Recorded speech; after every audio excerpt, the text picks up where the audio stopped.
দেওর বৌদি কিছু আলাদা হতে রাজি হচ্ছে না। কিন্তু তুমি কথা দিয়েছিলে, 1 সপ্তাহ সময় নিয়েছিলে, এখানে 1 মাস হতে চললো। আর কিছুদিন সময় নিতে বলো বৌমাকে।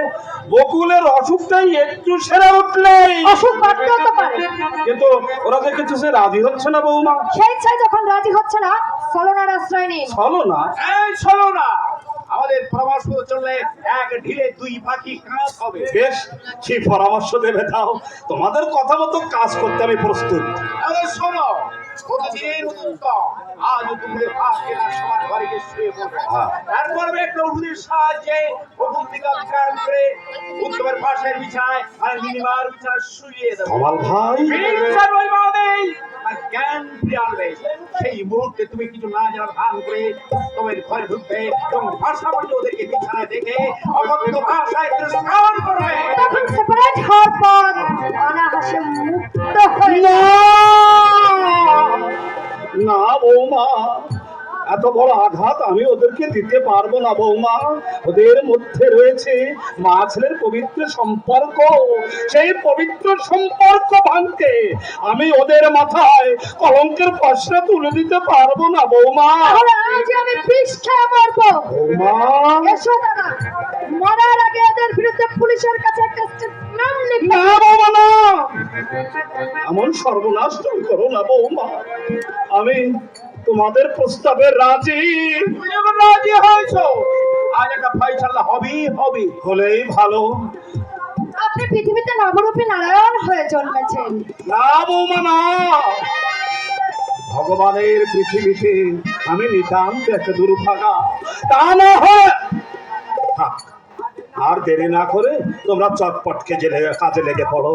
যা হবার আজই হয়ে যাক। তুমি যখন রাজি হয়েছো, আজ একটা ফয়সালা হবেই হবে। হলেই ভালো। রোজ রোজ এসব আর আমার ভালো লাগে না। ঈশ্বর, আমায় তুমি অভিনয় করার শক্তি দাও ঠাকুর, আমায় তুমি অভিনয় করার শক্তি দাও, সাহস দাও ঠাকুর, সাহস দাও।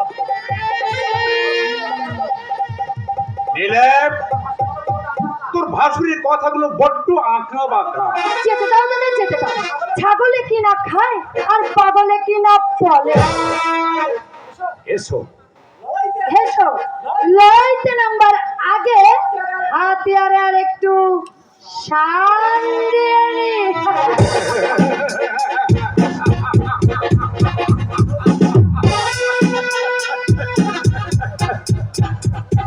নতুন করে সাল দিতে হবে না বউ, যেটুকু দেওয়া আছে তাই যথেষ্ট।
হয়েছে ছোট বৌমা, পাগল আমাকে ডাকছে কেন? সে তোমার পাগলই জানে।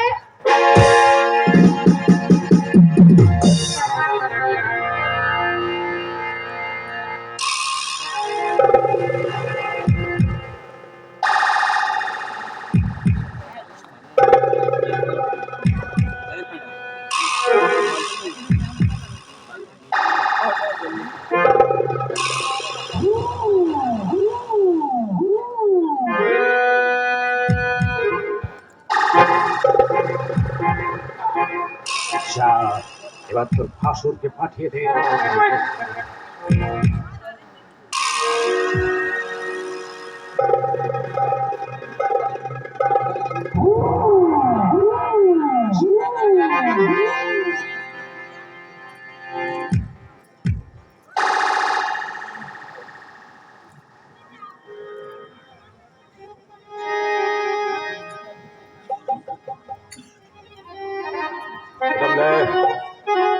Ready.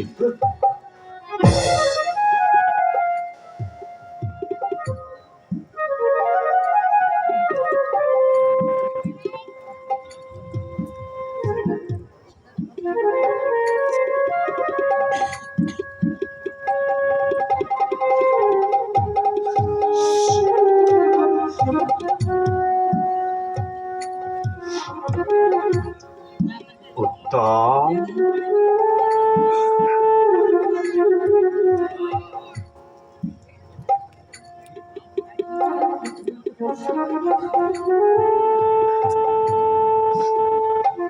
উত্তম,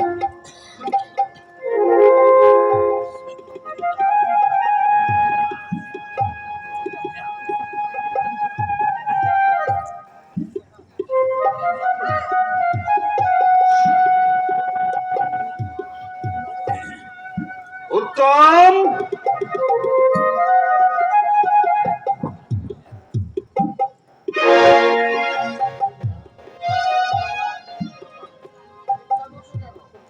তোর পাশের বিছানায়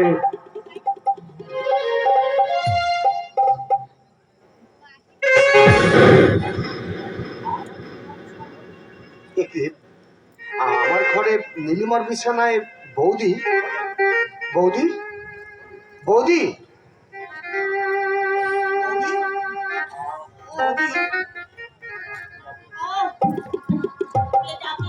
তুমি তুমি আমার ঘরে কেন বৌদি?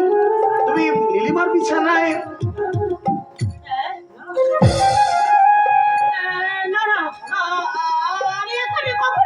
এখন তুমি কি একা সেজে গেলে তাই না? মনে করেছো আমি কিছু বুঝি না, এই জন্য তোমরা আলাদা হওয়ার জন্য রাজি হলে? তোমাদের এই গোপন ভালোবাসা। খবরদার দাদা, যা বলেছো বলেছো, দ্বিতীয়বার এই কথা উচ্চারণ করলে আমি কিন্তু তোমাকে দাদার সম্মান দিতে ভুলে যাব।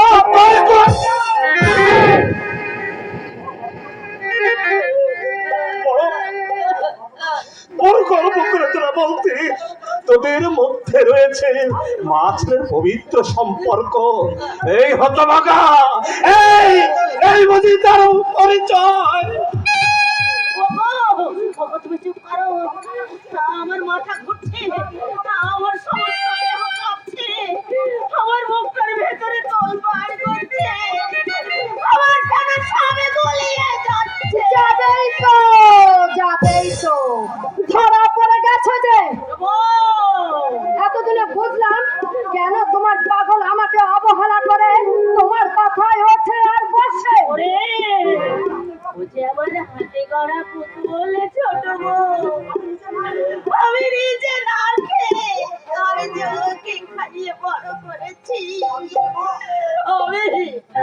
আমি যে ওর মা। চুপ করো তুমি, ও কথা মুখে এলো না, তাহলে আকাশ ভেঙে মাথায় পড়বে। তুমি কি বলছো? সারা জগৎ আমাকে অবিশ্বাস করলে, তুমি তো আমাকে ভালো করে চেনো। হ্যাঁ হ্যাঁ, চিনি চিনি চিনি।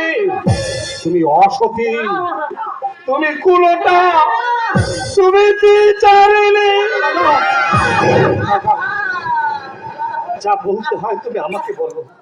কি যে প্রতি মুহূর্তে আমাকে গর্বে না ধরে আমার গর্ভধারিণী মায়ের কাজ করেছে, আমার সে দুঃখিনী বৌদি কি তুমি কিছু বলো না দাদা? কেন এমন হলো দাদা?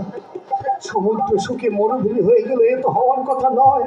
নিশ্চয়ই নিশ্চয়ই এর পিছনে কোনো চক্রান্ত লুকিয়ে আছে, নইলে আমার মমতাময়ী বৌদি এত নিচে নেমে যেতে পারে না। ওগো, ওগো তুমি বিশ্বাস করো, আমি আমি তোমার পা ছুঁয়ে বলবো, সরে যা কলঙ্কিনী।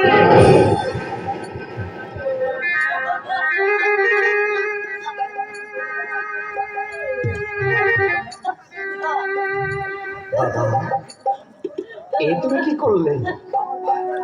আমার আমার মায়ের গায়ে তুমি লাথি মারলে, স্বর্গের দেবীকে তুমি মাটিতে ছুঁড়ে ফেলে দিলে। কি বলবো, তুমি জ্যেষ্ঠ পিতৃ তুল্য, তাই নীরবে তোমার সমস্ত অত্যাচার আমি মুখ বুঝে সহ্য করলাম। নইলে যে পা দিয়ে তুমি আমার বৌদির গায়ে লাথি মেরেছ, তোমার সেই পাটা আমি মুছড়ে ভেঙে দিতাম। আমি বলতে তোমার লজ্জা হলো না? তুমি চুপ করো। তুমি আর কাটা খায় নুনের ছিঁড়ে দিতে এসো না। তুমি কি বুঝবে আমার বৌদির মহত্ব? তুমি যদি গর্বে না ধরেও কোনো সন্তানের মা হতে, নিজেকে তিলে তিলে নিঃশেষ করে দিয়ে কোনো মাহারা সন্তানকে ছোট থেকে বড় করে তুলতে, তাহলে বুঝতে পারতে আমার এই বৌদির হৃদয় কি উপাদানে গড়া। আমাকে আর বোঝাতে হবে না, যতটুকু বাকি ছিল আজ আমি সব বুঝে নিয়েছি। মা, বলতে দাও পাগল, বলতে দাও। মাথার উপর ভগবান বলে চলে গেছেন, তিনি এদের প্রত্যেকটি কথা শুনছেন, তিনি করবেন এদের উপযুক্ত বিচার। থামো তুমি। তোমাকে আর সতীপনা দেখাতে হবে না। শোন উত্তম, আজই তোর বৌদিকে নিয়ে এই সংসার থেকে আমরা আলাদা হয়ে যাচ্ছি। আজ থেকে তোদের সঙ্গে আমার সমস্ত সম্পর্ক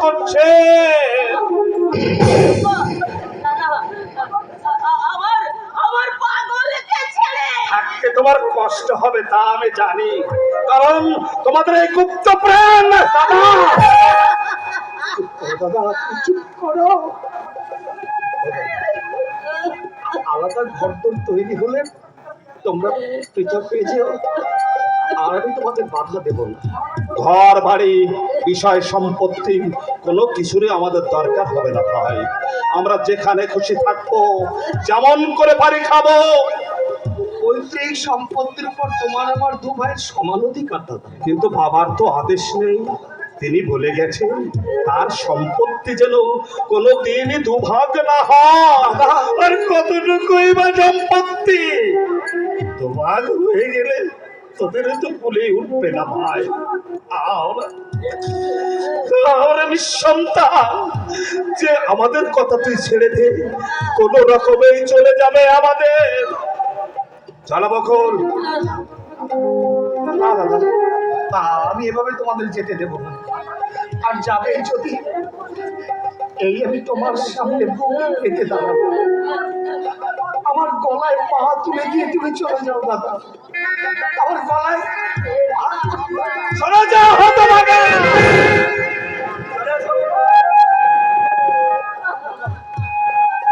বৌদি, একটু দাঁড়া।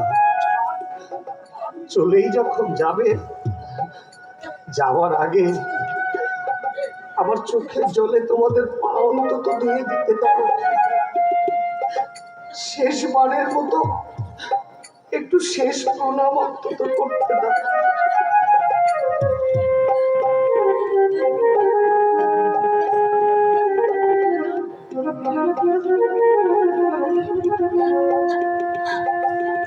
ও